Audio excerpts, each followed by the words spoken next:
Hello and welcome to Wellbeing Wednesday.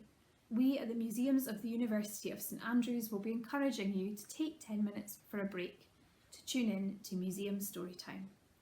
I'm Ailey and I'm going to be your host.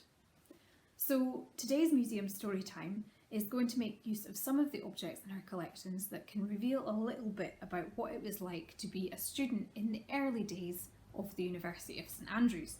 As you'll guess, there are some commonalities to today, but also some major divergences. So first up is perhaps one of my favourite objects in our collection. It's the black stone, or black stain, and you might ask, what is so significant about this piece of rock? Well, it's in fact the very thing in which thousands of students over the centuries have sat on to take their exams. Looking at the black stone these days doesn't fill the average onlooker with fear, but we imagine it would have struck that fear into the hearts of students from about 1420 until the 18th century. Master of Arts students perched on the black stone to take their oral examinations. Examiners probed the students with questions, with the most importance placed on their skills in disputation, which we'd call debating these days. Most students find exams uncomfortable enough without having a supportive chair and the relative anonymity of their performance stripped from them. And the end of the examination wasn't the end of the process for students in the medieval period.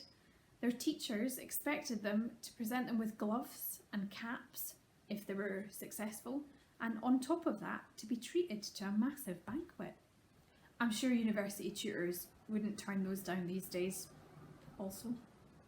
So although the exam process in the medieval period might have been slightly different, I'm sure that the adrenaline and trepidation associated is largely similar today.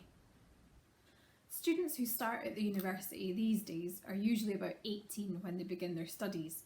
However, in the Middle Ages, students usually began at the university when they were 13 years old. Of course, all the students at this point were also men, because women weren't allowed to study here until the 19th century. We know quite a bit about life as a student in St Andrews in the early days. You would live under supervision in the college in which you studied. Statutes from 1544 reveal quite a lot to us about what life was like as a student in St Leonard's College. So students had to get up at 5 a.m. in the morning in the summer, and they had a veritable lie-in till 5:30 in the morning in the winter.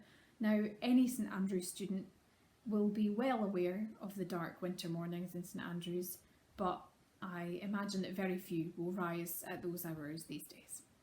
Mass was said at 6 a.m. and you were in class by 7.